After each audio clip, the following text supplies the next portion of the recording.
Mais uma live aqui no nosso MarHub e hoje a gente vai conversar com o Gabriel Greco, muito especial. A gente esteve lá no MAC numa exposição e a gente viu, sem querer, sem saber, na verdade, a exposição do Gabriel Greco, que estava numa parte da varanda do MAC. E foi uma grande surpresa, né? A gente do MarHub, nós fomos aqui na exposição do Rodrigo Pedrosa de esculturas. Já tem vídeo no nosso canal, podem ir lá ver. Mas a gente ficou muito impressionada também com a exposição do Gabriel. E ele circunda toda a varanda do MAC e tem um teor muito forte. Agora eu vou te contar a coisa que mais me chamou a atenção na exposição do Gabriel, inicialmente, antes de começar, antes de entrar na exposição, tinha um pequeno aviso, né, que falava: se você se sentir, né, emocionalmente, né, conturbado, se você precisar de algum apoio, né, nós temos aqui profissionais que podem te apoiar e conversar com você sobre a exposição, sobre as obras. E foi a primeira coisa que eu vi. E aí eu falei, gente, como assim? Uma exposição que tem um bilhetinho na frente dela, ao início dela, falando: se você precisar de ajuda, quase que, né, um guia ou uma ajuda psicológica, estamos aqui para poder, né, te dar esse auxílio. E aí comecei a ver a exposição. O teor muito crítico, né? O teor que você sai mexido daquela exposição. Você não sai assim, ai que lindo, né? Não é esse tipo de arte. É um tipo de arte que te mexe, que te sacode, né? Que te faz pensar, se pensar, né? Que eu acho que esse é um dos grandes pontos. E aqui nós somos a MarHub, uma comunidade criativa. A gente fala sobre arte, sobre criatividade e sobre empreendedorismo. É como você vive da sua paixão, da sua arte. E a gente tem e-books, conteúdos, a gente tem reviews de cursos, a gente tem um clube do livro chamado MaBook Club, com esse mesmo tema de arte, criatividade e empreendedorismo. Então, a gente tem aqui, tanto no Instagram quanto no YouTube, dois meios, dois canais pra gente ter muito conteúdo aí de arte. Então, fiquem à vontade de seguir a gente, curtir, ver as outras lives também que a gente já fez aqui no canal. A gente fez uma live super interessante com a Jo Grassini, que fez as esculturas do Paulo Gustavo e da Dona Hermínia no Campo de São Bento. A gente conversou com o Charles Watson, que é professor lá do Parque Lage, sobre o processo criativo. A gente conversou sobre o Felipe Guga, que trabalha com caneta Posca, falando sobre a fé na arte e a arte na fé. Então foram conversas muito legais e muito interessantes que estão aqui no MarHub para vocês verem. E aí, tudo bem? Tudo ótimo, maravilha. Tá bom aí a imagem? Tudo bem? Certinho? Tá ótima a imagem. Maravilha. Tá aí no seu ateliê? Tô aqui nessa minha bagunça organizada, né? Isso, isso aí, isso É aí. a minha caverna.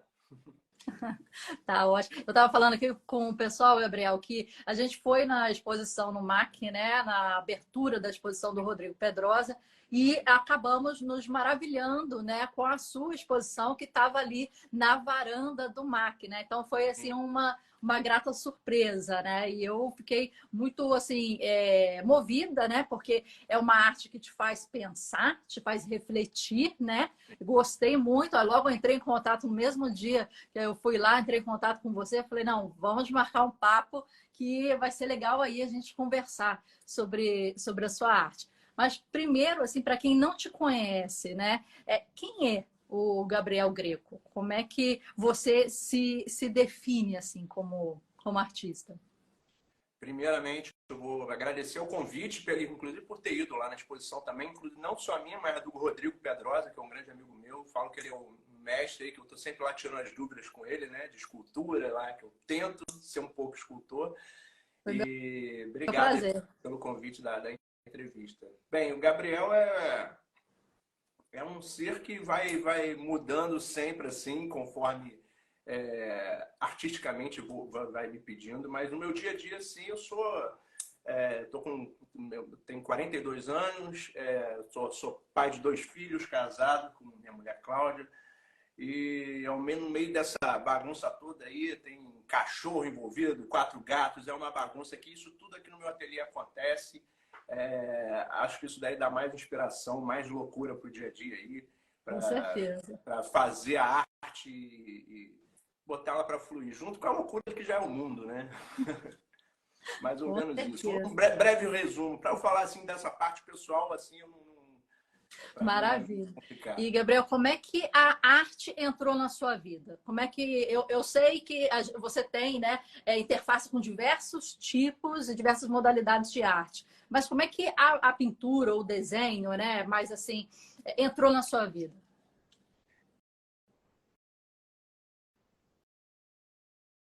Natal que ela comprou um Deu uma... presente para mim no Natal e aí o meu tio, o irmão dela, ela chegou com um estojo de hidrocores. Eu não larguei aquele estojo de hidrocor. Ela falou assim, pô, eu tinha dado um presente tão legal e você ficou só grudado com hidrocor. E Aham. aí ela fala assim, ali eu vi que você tinha algo diferente ali dentro da arte, né? Mas eu acho que esse negócio da arte já vem na minha família. Minha mãe já trabalhou com teatro, meu tio também era um grande diretor de teatro, o meu pai era escritor, então acho que já está meio entranhado. Mas eu acho que entrou assim mesmo. Eu sempre desenhei muito desde Uhum. criança. E quando eu cheguei aos meus 12 anos, assim, eu comecei a gostar muito de fazer caricatura, Ah, né? E aí meu pai, legal. ele sempre saía para trabalhar e voltava. Quando ele voltava, ele percebeu que eu gostava de fazer coisas engraçadas, desenhos assim. Aham. Ele sempre trazia uma charge do Chico, do Paulo Caruso, que ele recortava do jornal, do Wiki, do Aroeira, todos esses grandes gênios aí das charges, das caricaturas. E a partir dali eu comecei a me interessar cada vez mais, e às vezes ele não só trazia, como ele fazia também uma sinopse ali do que estava acontecendo. Ah, Aham. essa charge é por causa disso, porque está acontecendo isso. Eu comecei a me interessar. Esse daí talvez possa ter sido o primeiro link assim que eu me vi assim como artista. E depois na escola eu comecei a fazer caricaturas de amigos, de professores. Eu comecei a ver que aquilo ali já as pessoas gostavam de me ver desenhando, de ver fazendo aquelas provocações que eu fazia, já provocava desde o início. Aham. E foi mais ou menos por aí, assim, acho que o início foi muito por aí. Quadrinhos também me influenciaram muito. Acho que essa daí foi uma primeira formação assim que eu comecei a ter. Queria fazer tirinhas, cheguei a mandar algumas charges para aquela revista Bundas, que era do Zeraldo, né? Na Sei. época. E coloquei charges em alguns jornais locais de Niterói, outras revistas do Rio, assim, fui aos pouquinhos, assim, foi talvez minha porta de entrada com desenho mesmo, mais ou menos por aí. Legal, porque o que você falou, né? O seu pai ele contextualizava, né, aquela questão ou o que estava Uhum. sendo desenhado ali. Então ele de repente trazia uma questão jornalística, uma questão econômica, uma questão de algum acontecimento que estava em voga, né, naquele momento. Então ele trazia também um teor, né, para o seu entendimento, né, daquela charge. E agora você falando, é engraçado que, olhando, né, relembrando das suas obras, né, que tem tanto uma questão estética, né, do desenho, da pintura, quanto uma questão das falas, né, das escritas, do que está ali. Então, isso remonta um pouquinho, né, faz total sentido, né, esse início e essa admiração pela caricatura, depois pelo, né, pelo cartoon. Mas, inclusive, muitas das minhas obras elas são bem sarcásticas, são Sim, bem, às vezes, irônicas, só que provocando, alfinetando, como as charges são, né? E, exatamente. e acho que isso ficou bem, mas dentro do que eu trabalho hoje vem uma série de acontecimentos que fez criar também toda essa minha característica hoje de como eu faço meus trabalhos artísticos, né? E como é que você achou, assim? Porque acho que uma das coisas mais, assim, desafiadoras para um artista, principalmente, né, no início ou quando está tentando se firmar, é a identidade. A identidade, né, que a pessoa olha e fala assim, não, aquilo ali é um Picasso, aquilo ali, né, é um Volpe, aquilo que a pessoa entenda que aquilo ali é um Gabriel Greco. Como é que você conseguiu achar essa identidade artística? Então, ela vem de uma junção de coisas, de trabalhos que foram acontecendo na minha vida. De início, quando eu comecei a pintar, mais querendo ficar profissional, Aham, eu renegava demais a questão da figura, né? De fazer uma pintura figurativa. Só que eu gostava dessa questão figurativa. Só que eu ficava renegando, não quero pintar coisa figurativa. aham. Só que como eu falei, na adolescência já gostava de pintar pessoas, fazer Sim, sim. caricaturas. E aí até chegou um momento que eu falei assim, não, eu tenho que pintar figurativo, é o que eu gosto, e foi onde eu me encontrei ali, de pintar pessoas mesmo. Mas esses acontecimentos que vieram antes são muitas coisas que misturam ali com minha adolescência, com o meu contato com a música, com a tecnologia. Ali no final dos anos 90, eu comecei desenhando também, fazendo tudo ao mesmo Aham. tempo. Comecei a me interessar muito por programação. Comecei a programar, já deve ter uns 16, 17 anos, comecei a programar alguns joguinhos de computador. Aí veio do boom da internet em 1998, que me interessou por programação de HTML, ASP, PHP, banco de dados. Depois fui aprender C++, um monte de linguagem louca. E aí passei por todo esse processo de tecnologia. Eu criei um site na época, ficou muito famoso no Brasil na época, chamado tossembanda.com. Fui até entrevistado no programa do Jogo, tinha 21 anos. Ah, é? E aí, nisso daí, isso daí não estava no meu release, né? Isso aí eu te peguei de surpresa. É. Mas daí, nisso daí, eu comecei a conectar ali. O site chamava Tô Sem Banda, eram classificados para formar banda de música. E ali eu já comecei a conectar a música, porque eu também tinha uma banda. Esse site eu fiz para formar uma banda para mim, só que aí acabou explodindo para todo mundo. E aí, naquele bagunça lá toda, o site explodindo, um monte de coisa. Eu falei assim, cara, eu tenho que desenvolver como é que... O meu objetivo era fazer com que as pessoas ficassem mais tempo no meu site, não só nos meus, mas de outras pessoas que eu era contratado para fazer isso. Aham. Então eu ficava nessa loucura de tecnologia, de tentar focar no usuário, né, redes sociais, não sei o que. Na época nem existia Facebook, nem Orkut. Orkut começou a existir. Então eu fiquei nessa loucura durante muito tempo e logo depois disso, desse boom do Tossembana, o Tossembana passou por um grande processo, ficou famoso durante muito tempo, mas acabou uma época e nessa época que acabou eu já me foquei mais na música. E aí na música veio essa coisa mais, essa veia mais do protesto, que também tem nas minhas obras. Veio de também ser irônico nas letras, falar da sociedade. E a Besouros Verdes também, a gente tocou no Brasil, que era o nome da minha banda, né? A gente Aham. tocou no Brasil inteiro, chegamos a fazer show lá no exterior. Então, é um processo que eu tenho muito carinho, assim, porque eu precisei passar por tudo isso para depois, no final, eu estar me encontrando com a arte de novo, que eu tinha começado lá na frente desenhando, né? E eu deixei um pouco de lado ali nos inícios dos anos 2000 para procurar outras coisas. E Aham. depois, no final, eu cheguei na pintura e falei assim, é isso que eu tenho que fazer. Aí cheguei a trabalhar em agência de publicidade. E aí, todas essas coisas, até a agência de publicidade, eu trabalhava muito com texto e imagem, Uhum. influenciou no meu trabalho. E aí foi assim, cara, é isso que eu tenho que fazer, é isso que eu sei fazer. É fazer crítica social, pegar texto e imagem, juntar uma coisa com a outra e transformar numa obra de arte que é o estilo que eu gosto de fazer, né? Eu acho que a arte ela tem que Sim. ser provocativa, política. Eu acho que a gente vive um momento político, então eu acho que é onde eu me encaixo bem, né? Não que todas as artes têm que ser, mas eu acho que isso para mim é muito natural, entendeu? Esse Legal. processo é longo, mas Não, mas precisa falar. ótimo.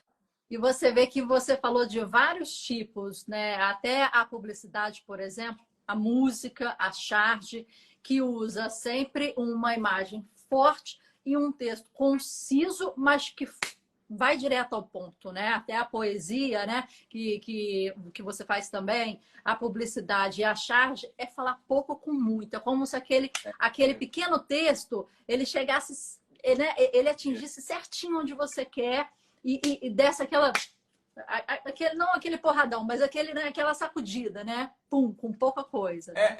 É, é algo para ser fácil de assimilar Sim. com rapidez, né? E eu falo isso muito no meu trabalho porque o meu trabalho é reflexo do que é o mundo hoje em dia. Aham. Hoje em dia você não quer tempo com nada. Hoje em dia as pessoas querem assimilar rápido, querem ali já ver rápido. Então, eu acho que a forma que eu uso nas minhas pinturas, nas minhas obras em geral, ela é de uma assimilação rápida, como a publicidade tem que ser para ser rápido, para as pessoas pararem, pum. Só que quando ela se transforma em obra de arte, quando eu talvez tem obras minhas que parecem memes, mas Sim. ela vira uma pintura. Quando ela se transforma em obra de arte, ela faz com que a pessoa ela pare. A obra de arte ela tem, ela impõe, né? Ela é imponente. E quando você está diante de uma obra de arte, é um momento que você para e pensa. Então, por mais que a assimilação seja rápida ali, seja instantânea, como é o mundo hoje em dia, ela está fazendo você parar e refletir sobre aquilo. Eu acho que é esse o objetivo que eu tento dentro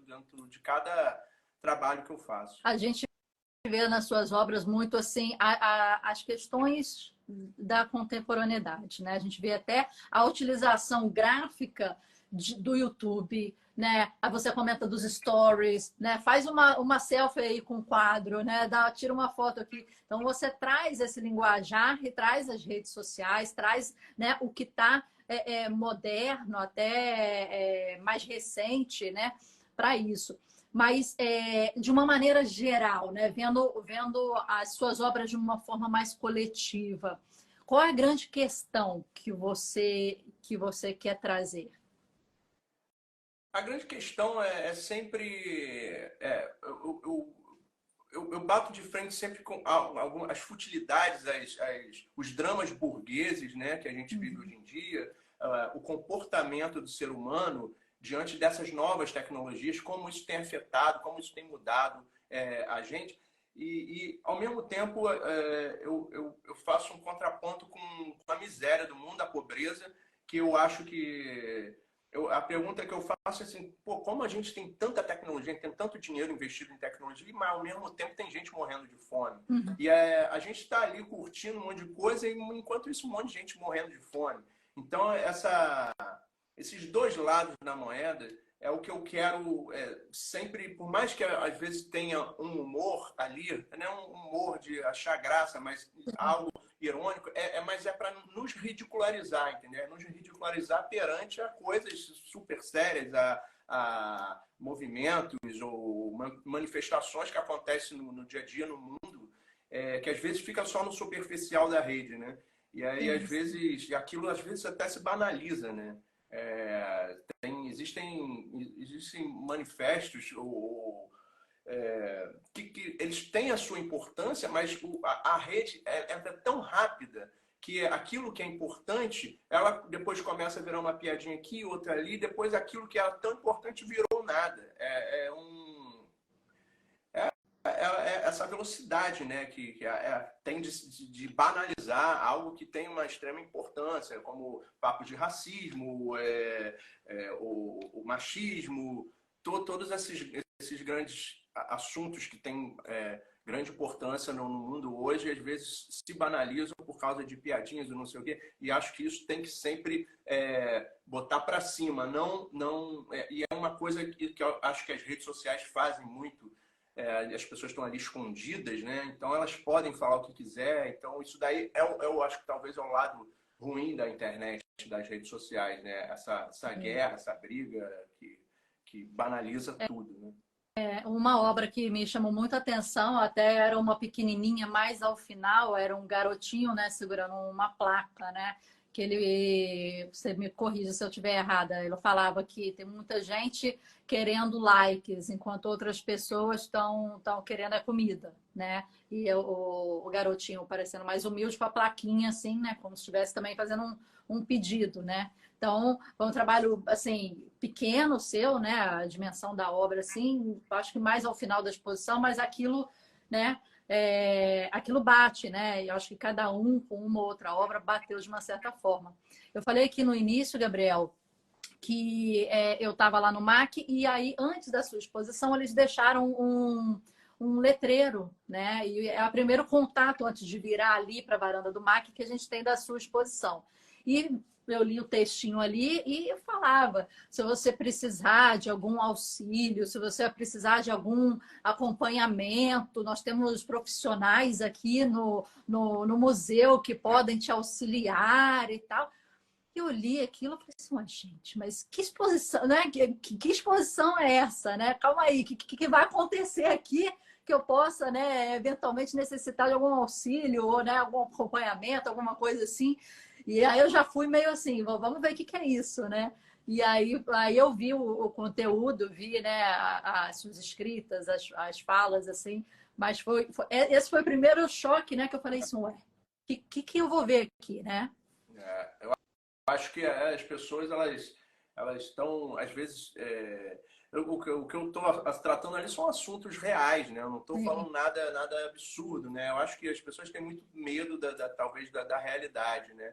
E eu acho, sinceramente, que até a exposição ela nem chega a um ponto para esse nível de discussão, né? Para alguém que chega, pô, mas isso já aconteceu em algumas outras ocasiões comigo Ah, é? e eu acho que é triste, né? Mas tem que ter essa placa porque as pessoas entendem do jeito que elas querem, né? Elas querem te olhar ali, te ver como um demônio, elas vão ver. Então, é difícil essa comunicação hoje em dia, né?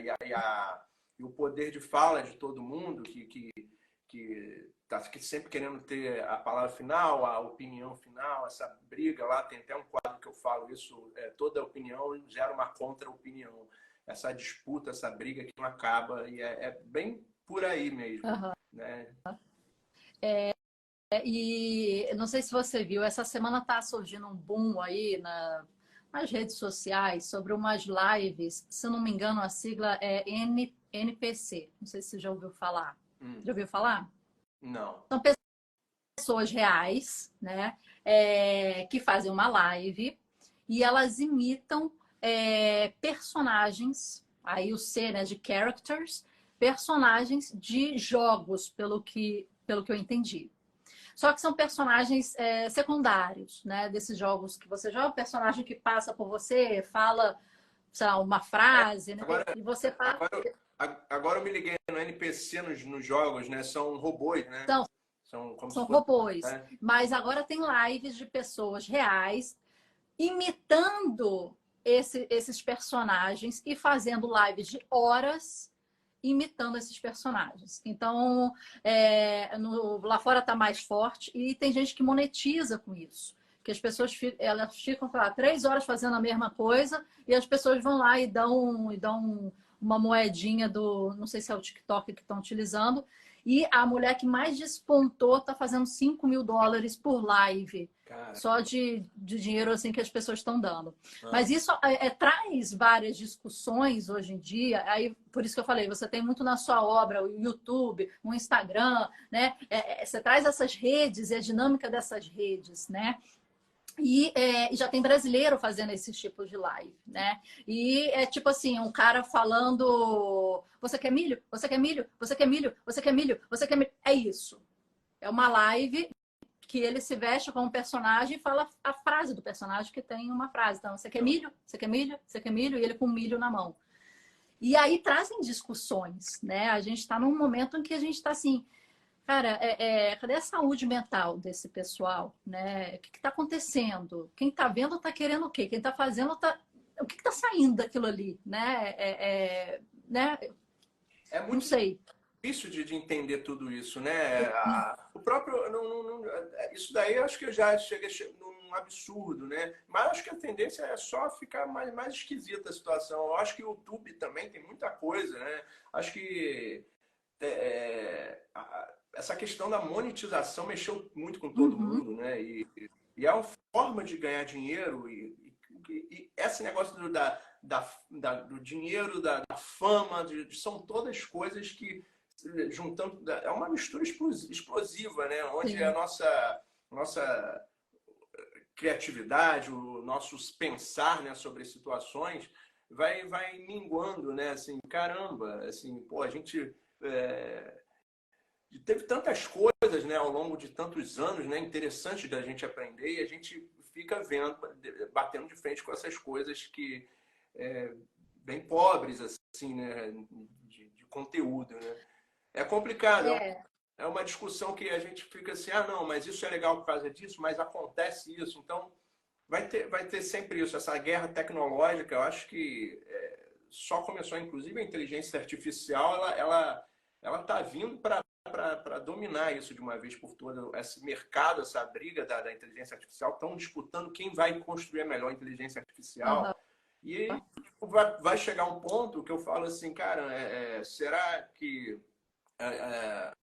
pode chegar num ponto, aquela coisa utópica, né, da inteligência artificial, achar que o mal do mundo é o homem, de tanta coisa que ele viu na história, porque a inteligência artificial aprende com o que é postado, com o que é visto. A inteligência artificial pode chegar num ponto e falar assim, cara, ser humano é um lixo, vou acabar com todos eles. Vocês estão se matando, vocês estão poluindo, vocês estão fazendo o quê, né?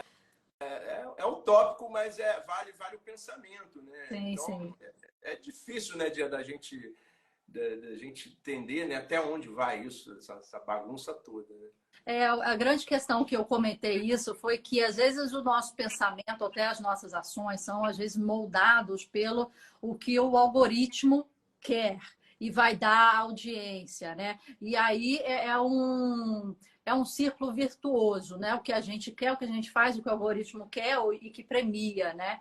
Então, e uma reportagem que eu li também que hoje em dia nós temos a geração, né, que vai ser uma das primeiras vezes em que a geração mais nova não vai ser tão inteligente e perspicaz quanto a geração mais anterior a ela. Vai ser a primeira vez que essa ordem se inverte. Né? E aí a gente tem muito o que pensar nesse sentido, né?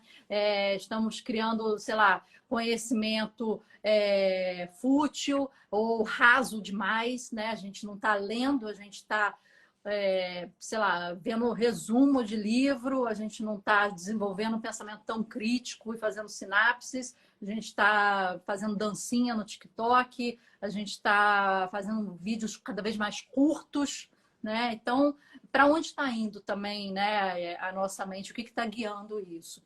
Mas eu fiz essa introdução. Não, desculpa. Inclusive, essa observação que você falou da geração mais nova está piorando, como que você falou? Criativamente. Não. A reportagem que eu vi foi que essa geração mais nova vai ser a primeira vez na história em que ela não vai ser passar a geração anterior em inteligência. Porque na nossa geração, por exemplo, você tem 42 anos, eu tenho 40, né? Os nossos pais, de repente, estão... Como é que usa o computador? Como é que usa não sei o quê? Como é que desenvolve isso? Como é que, né, desenvolve aquilo?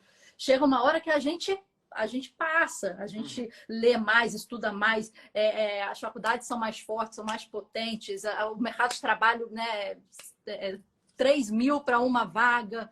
Então, a gente vai mais fundo.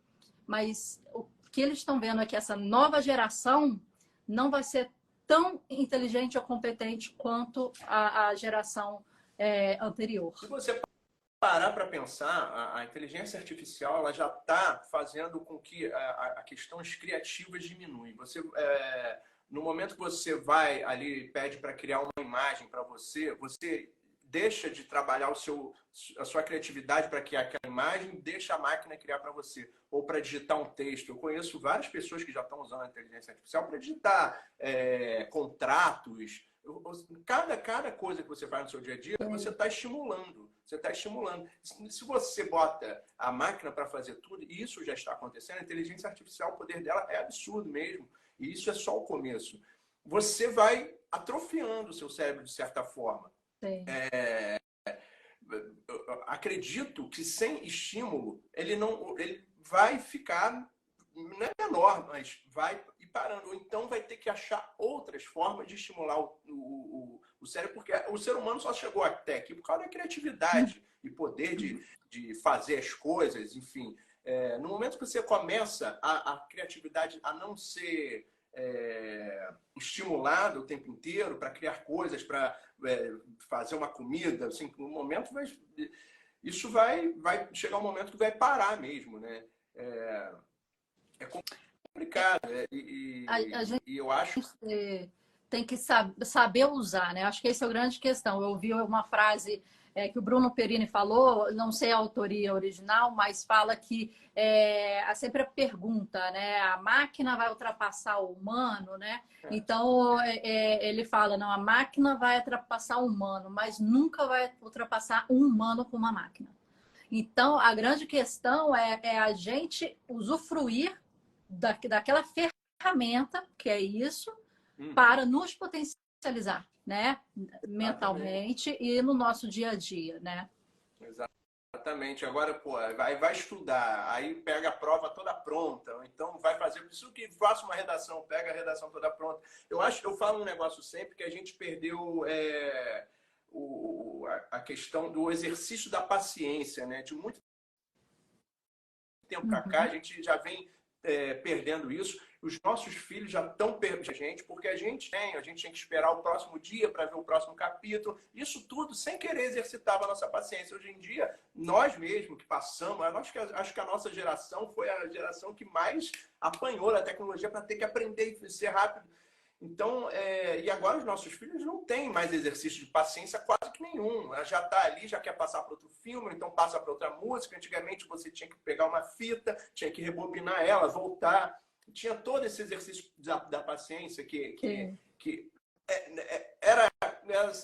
tinha um certo sacrifício ali, mas de certa forma acho que funcionava para a gente evoluir, para a gente andar. Às vezes a gente tem que ir devagar. Eu fico pensando assim, pô, eu vou pintar um quadro, cara. Eu fico vendo ali quanto exercício de paciência que eu tenho que fazer ali, desde o início, que eu falo assim, cara, o início de uma pintura é sempre um desastre. Você fala assim, caraca, se eu não tiver paciência para insistir, aquilo ali eu paro ali, jogo fora, queimo, e vou embora. Mas a gente tem que ficar ali. Você fica querendo um Ctrl-C, um Ctrl-V, um Ctrl-Z, né? Tipo, deixa eu voltar aqui, borrei, deixa eu voltar, você fica querendo... E tem que insistir, porque uma hora ele vai, pô, agora tá ficando legal, vai ficar bonito, agora insistindo. Se você parar no primeiro ali, você vai falar assim, cara, porque todo início de pintura, para mim, é um desastre. Não é só eu que falo, não, eu tenho vários amigos que falam assim, caraca, quando eu começo ali, parece que não vai dar em nada, e depois quando termina fica ótimo.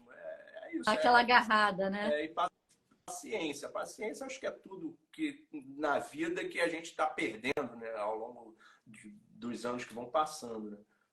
Mas, Gabriel, já que a gente entrou nesse tema, né, de falar um pouco do seu processo criativo, de como você desenvolve, fala um pouquinho para a gente como é que são essas etapas, porque as suas obras, né, para quem não conhece, tem um teor crítico, né, muito forte, né? Tem tanto a escrita quanto o desenho. Como é que começa? Você parte de onde? Você parte de um livro, de um jornal, de algo que você ouviu ou de um desenho? O que vem primeiro e como é que você inicia aquele trabalho? Eu tento juntar tudo que eu vejo, que eu absorvo ao longo de dias, semanas. Eu tento uma coisa que, para mim, eu gosto de ler muito jornal, eu leio jornal, tem um monte de jornal aqui. Jornal impresso mesmo. Eu gosto de ler o jornal impresso, ali eu leio quase todos os dias. E aí, ali eu me deparo com assuntos que talvez eu não, na internet, porque eu leio só pelo, pô, mas por que você não lê no, por exemplo, chega e fala, pô, você não lê pela internet, é muito mais fácil, assim, cara, mas não é a mesma coisa. Se eu entrar pelo celular e for ver ali, vai aparecer notificação de uma coisa, notificação de outra, eu vou largar a matéria e vou... No jornal impresso, você está preso ali, tá? Você e ela ali. Você vai virando a página, aí você lê uma matéria sobre dieta de não sei o que lá. Outro vai, descobriram água em Marte. E ali fala depois de economia, fala de política, futebol. E eu gosto de ler tudo. Aí cultura, todas essas informações, uma hora, ela fica aqui em algum lugar. E aí chega uma hora que começa a rolar as conexões, os cruzamentos de uma coisa com a outra. Isso que eu li hoje, pô, se conectou. Mas eu não forço, isso vem natural. Se conecta sozinho com outras informações que eu li na semana passada. Isso são coisas que eu vejo, que eu ouço, que aparecem nas redes sociais para mim também. Eu vou juntando tudo isso e chega no momento que falo assim, isso vira uma pintura, isso dá para fazer uma obra de arte. E é sempre muito natural mesmo. É a forma que eu sempre acho assim, às vezes, cara, acho que acabou a minha criatividade, vou virar um cara da inteligência artificial agora, mas não. Sempre uma hora aparece. Às vezes vem assim, de repente bate uma coisa na outra. Tem que falar disso. E vai fluindo. Mas você desenha antes num papel, você faz aquele croquis que você desenha, testa, vê onde vão as escritas, qual escrita que vai, qual desenho, aí depois você vai para a tela? Alguns eu faço um rabisquinho rápido. Eu falo Aham. que eu não sou. Eu faço um rabisquinho rápido ali só para organizar mais ou menos na minha cabeça. Aí depois, muitas vezes eu poso para as minhas pinturas Ah, legal. e aí dali, eu tiro uma foto e dali eu vou fazendo um outro corpo. Eu já me transformei em um cara muito mais velho, já me transformei em mulher, já me transformei em negro, já me transformei em um monte de coisa. Até em criança. E a partir dali eu vou mudando. Aí eu pego fotos de outras pessoas, eu vou fazendo um Photoshop na tela ali. E aí Aham. eu vou olhando um rosto que eu gostei. Ah, esse rosto tem a expressão que eu quero. Eu vou e boto lá, eu vou criando ali, montando. Tipo uma colagem mental que eu vou jogando na pintura. E vou fazendo tudo direto. Eu faço um rabisco também inicial na tela, com lápis ou carvão, e depois vou ali montando. Às vezes as coisas vão ficando boas, outras ruins, eu vou mudando. E é mais ou menos assim. Eu não tenho muita regra, Uhum. um processo igual um ao outro, não. Às vezes eu começo, às vezes vou direto para a tela, aí depois eu vou buscar uma foto. Tem horas que eu faço tudo no computador e depois jogo para o desenho. As tintas eu nunca separo. Eu tenho até a maior inveja das pessoas, dos artistas que separam cor da escura até mais clara. Assim, na verdade, é uma inveja e uma raiva, né? Não tenho essa organização toda. Mas eu Aquela queria pessoa ter. que coloca todos os vermelhos, todos os azuis, faz um Cara, arco-íris ali. caramba, é impressionante, é impressionante. Eu sou Acho que seria até dessas. mais fácil, mas se eu fizesse isso, eu ia me embolar no meio do caminho. Eu acho que ficar ali tem que ir no feeling, tem que ir no feeling. Eu É vou te mais ou falar que menos. eu sou dessas. Eu organizo meu arco-íris ali de tintas, faço, mas depois, com o tempo, tira, põe, já. Eu Mas eu faço não aquela sabia que era assim, organização. não sabia que era assim, não. Não falei para provocar, não. Nada, nada. É, Mas deixa eu te perguntar. Aí você coloca na tela. E a gente lembra desse letreiro que tinha lá na sua exposição. Você tem algum tema que você não fala? Ou tem alguma coisa assim, não, daqui eu não passo? Ou alguma coisa que você escreve e fala assim, não, eu tenho que amaciar isso aí, eu tenho que deixar um pouco mais leve, porque eu tô achando que eu peguei pesado um pouquinho demais, vou rever.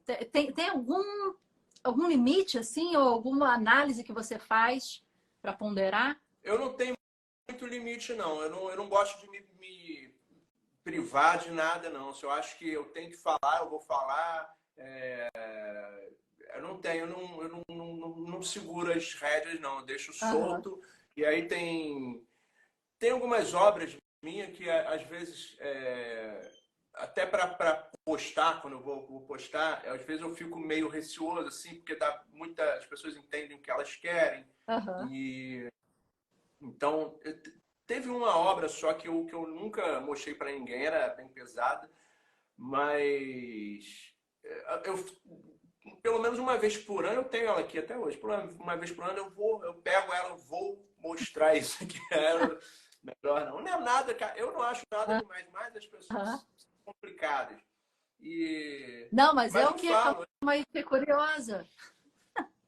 Não, existem muitas coisas assim, hoje, temas, assim, mas fala, você é branco, hétero, de classe média, você não sabe nada disso. Não é questão de saber nada disso ou saber. É Aham, questão de como eu sinto, como aquilo me afetou e eu estou expondo aquilo.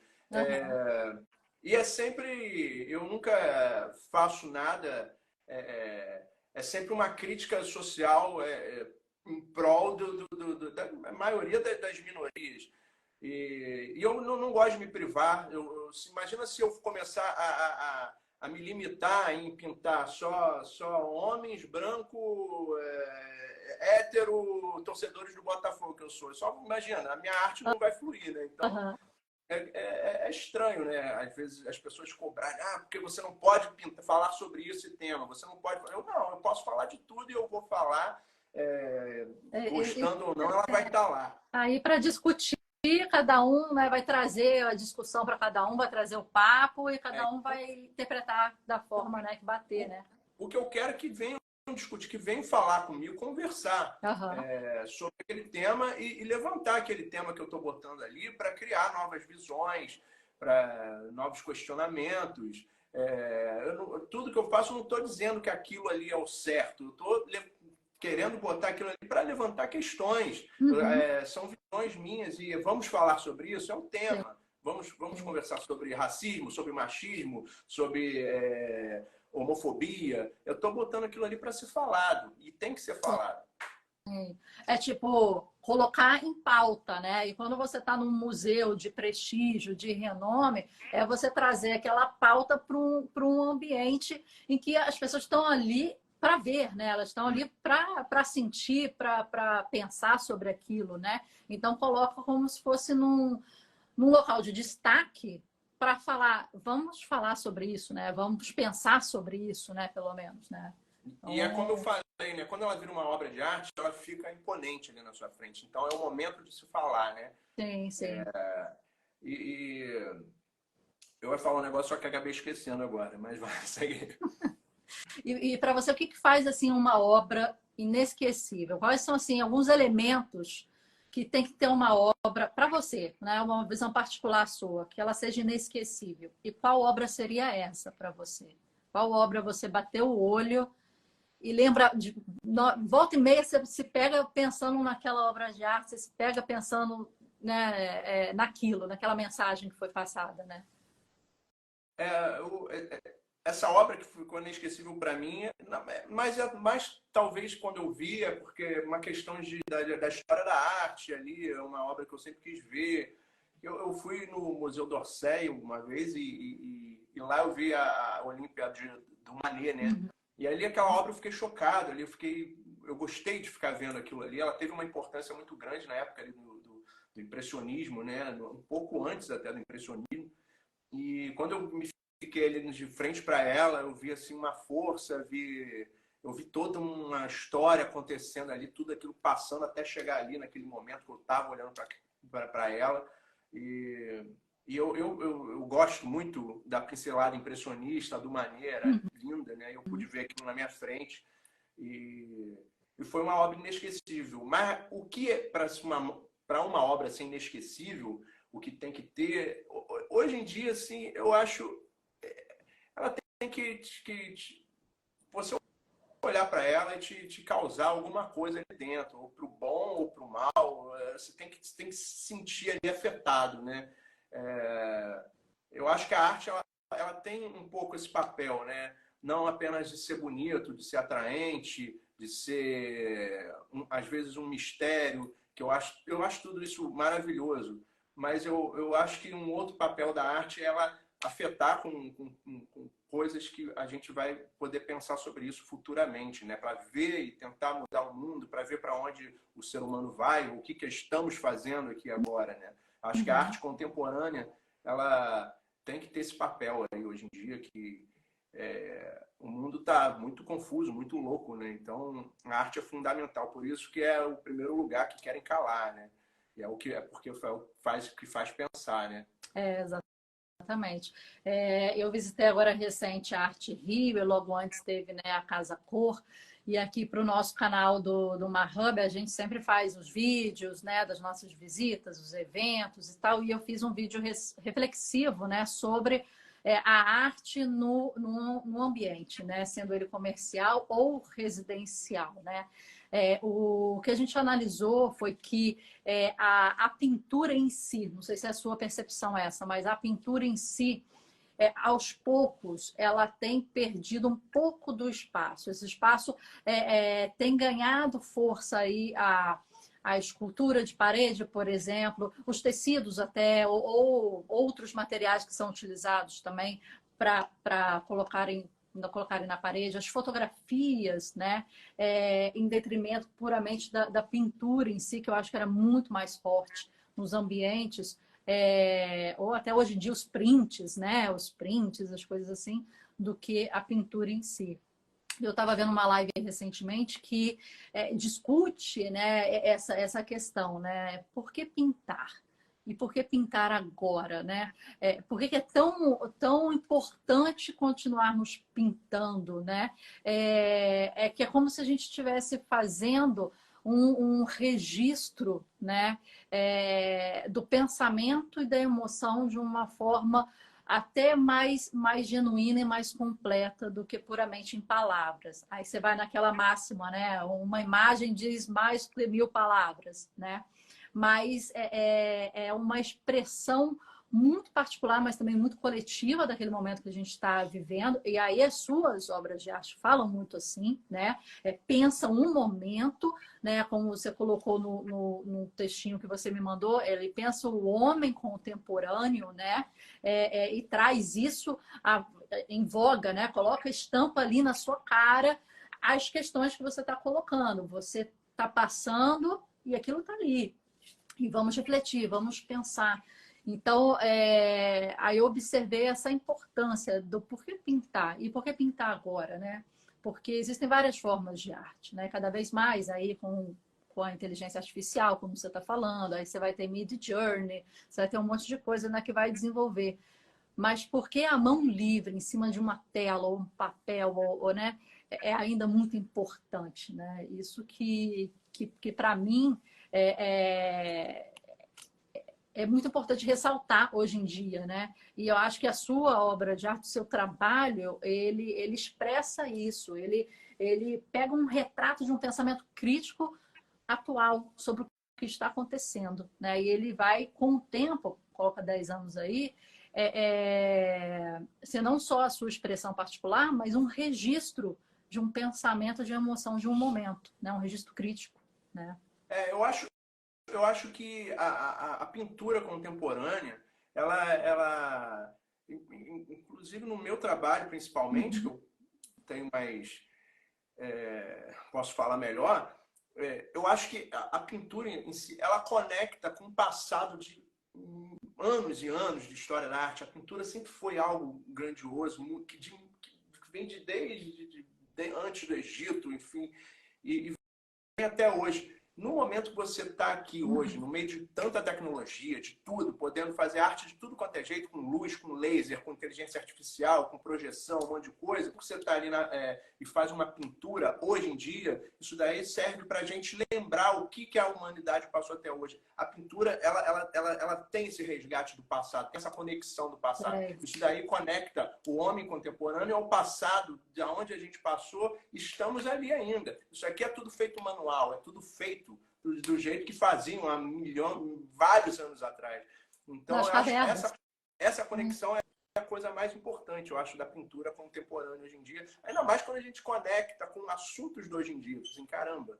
Então, acho que essa conexão, né? E a gente fazendo um exercício aqui, Gabriel, pensar para frente, coloca uns 10 anos aí, como a gente falou, né? Web3, blockchain, NFT, metaverso, muita coisa surgindo que a gente ainda não se entende nisso tudo. Tá tudo muito incipiente, né? Mas como é que você consegue ver a sua arte, que é uma arte crítica, daqui a 10 ou 5 anos? Você já fez esse exercício de pensar de como é que ela pode se desdobrar ou de como ela pode se revelar com o tempo? Eu nunca paro assim, de pensar as novas formas que eu posso trabalhar. Como eu falei, eu não me limito em nada. Às vezes eu vou para a escultura, às vezes... Então, eu estou sempre muito aberto. Como eu já trabalhei com tecnologia, com programação, eu gosto, até gostaria de trabalhar mais essa conexão de uma coisa com a outra. E eu me vejo usando projeções. Eu tenho, inclusive, um trabalho que é uma projeção que eu estou querendo botar aí para rodar, chamado Notificações Urbanas, onde eu projeto notificações mesmo de números que são atualizados em tempo real de mulheres sendo abusadas, de pessoas morrendo de fome no mundo, e isso daí iriam aparecer como notificações, isso seria projetado em prédios, em cantos da cidade. eu tenho eu gosto dessa coisa, então eu acho que eu já comecei a pensar um pouco sobre isso, Uhum. mas e linkando também com a pintura sempre, né? Eu acho que tem que sempre estar ali, mas eu não tenho medo, não. Acho que a tecnologia, como às vezes as pessoas vão lá na exposição, podem falar assim, cara, esse cara quer que a gente volte a morar nas cavernas. Pelo contrário, Uhum. pô, a gente passou vendo filme de carro voador, início da internet. Então, eu sou um fanático por tecnologia, eu amo, trabalhei com isso e, cara, eu não vejo nada assim contra o meu trabalho. Eu acho que tem muita coisa a favor. E eu gosto quando eu vejo um trabalho, uma exposição super tecnológica, eu fico ali que nem uma criança. Mas eu também tenho um certo receio, que eu não gosto de quando uma obra de arte, que vira muitas coisas tecnológicas, vire tipo um brinquedo de parque, né? Isso Entendi. daí já banaliza um pouco o que é para ser, entendeu? Então a gente tem que saber usar direito isso, medir mais ou menos, né? Dosar o quanto isso pode virar uma coisa muito banal, né? Muito brinquedo de parque de diversões, né? Ah, legal. Pessoal, a gente está indo para uma fase agora da nossa entrevista com o Gabriel, que a gente vai ter as perguntas rapidinhas, um papum, umas dicas deles, umas informações. Se você tiver alguma pergunta e quiser fazer aqui para a gente, tem um ponto de interrogação aqui embaixo que você pode deixar a sua pergunta, fica à vontade. E, Gabriel, 3 referências ou influências que foram muito assim fortes no seu trabalho, né, até hoje. Influências. Eu penso assim, eu vou botar como pintor, eu boto o Lucian Freud, que é para mim uma das maiores influências. Tem até um livro dele aqui, ó. O Lucian Freud, para Ah, mim, legal. eu adoro a pincelada dele, tem uma coisa mórbida, eu gosto da luz que ele bota na pele. Aham. Eu tento pegar um pouco isso dele.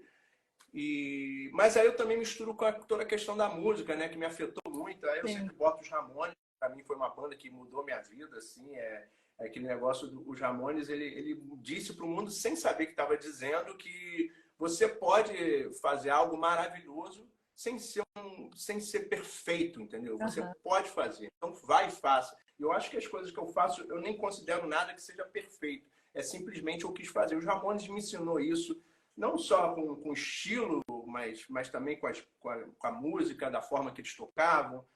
E o terceiro, talvez eu botaria o Caetano Veloso, aí junta, né? Ramones com Caetano Veloso é uma bagunça, né? Fa- E... Faz uma grande mescla aí, mas agora eu vou te pegar.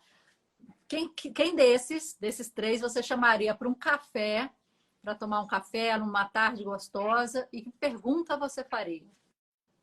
Eita. Mas eu chamaria, escolher um é difícil, mas eu chamaria, acho que o Joey Ramone, que é o vocalista dos Ramones, embora Aham. ele fosse um cara esquisitaço, eu tomaria, ele não iria tomar um café não, acho que ele tomaria uma Tá cerveja. bom. Vamos pedir um chopp aí, vamos pedir uma cerveja. E a pergunta, acho que não ia ter muita pergunta, não. A gente só ia ficar trocando ideias mesmo, falando um monte de coisa. Ele ia falar que odeia tudo. Eu ia tentar explicar e mostrar a música brasileira para ele. Acho que ele ia odiar também. Mas ele era um cara que falavam que ele era um cara super, super legal, apesar de ter muitos toques, né? Muitas manias, né? Esquisitonas, né? Enfim, mas seria um papo divertido. Mas, pô, adoraria conversar com o Caetano Veloso também. Pô, aí eu ficaria horas conversando com ele. Eu ia falar sobre todas as épocas dele lá. É um cara que eu falo que, pô, é muito rico historicamente. Eu acho que a arte ela tem que ter essa riqueza. Assim. Eu acho que as letras dele são todas muito. Ele consegue conectar a chuva de areia do deserto do Saara com Roma e com o côncavo baiano. Então, essas conexões eu gosto que. Então, seria legal também. Mas eu não tenho uma pergunta específica, talvez, que eu faria, não. Acho que seria só uma resenha mesmo. Legal. E quais são os 3 livros que você indicaria para algum artista, de repente, que está começando agora e quer já se enturmar? Você falou aí do Lucian Freud, né? Mostrou o livro. Isso aqui é um catálogo dele, né? Mas Aham. eu até separei aqui, porque eu sabia que ia ter essa pergunta. E aí cara, esse aqui é um livro muito bom. Isso é arte, que é uma pergunta clássica, né? Que é do Will Gompertz, que ele foi diretor até. Ah, você tem aí, né? Eu tenho Então, aqui.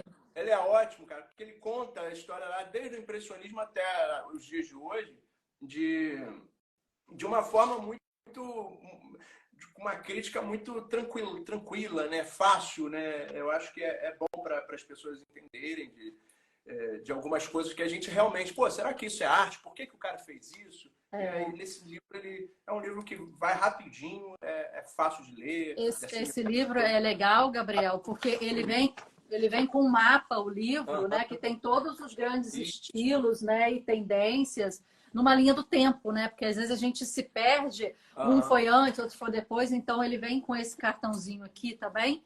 E o Will Gompert, ele teve no Brasil aqui, na Arte Rio, dando uma palestra, né, sobre arte e a história, né, como é que ele entrou nessa história da vida.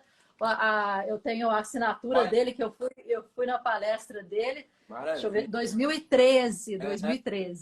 Eu lembro disso. Foi bem legal. E aí, o que ele fala é que ele queria muito ser comediante, né? E ele fazia stand-up, mas ele nunca foi assim, fez muito sucesso nisso. Então, ele trouxe o humor. Por isso que esse livro é muito leve, que você falou. Ele trouxe o humor e uma forma assim, com charges, né? E a gente, né, lembrando aí das charges que você falou, mas no início de cada capítulo, deixa eu ver se eu acho aqui, tem charge e vai falando sobre, tem desenhos, calma aí. Não sei se eu consigo achar agora aqui. Mas tem charges e falam, né? Porque é para trazer a questão de humor e para abordar a arte de uma maneira, né, mais leve, né? Então, realmente, boa dica, boa dica. Eu tô aqui com o meu. Outro que eu tenho, você deve ter também, a Arte da Rivalidade. É muito interessante, né? Não sei se você tem, não, tá mas tá na minha lista. Esse eu não tenho, não. É do Sebastian Smith, ele é um crítico de arte australiano. E aí ele pesquisou, né, as rivalidades entre os grandes pintores, Manet e Degas, Matisse e Picasso, Pollock de Kooning e Lucian Freud e Francis Bacon, que é o que eu mais gosto, né? Legal. Então, é legal quando traz essa realidade deles ali, que eles tinham uma rivalidade, mas eles se amavam. Todos eles adoravam. E, pô, adoravam o trabalho um do outro, né?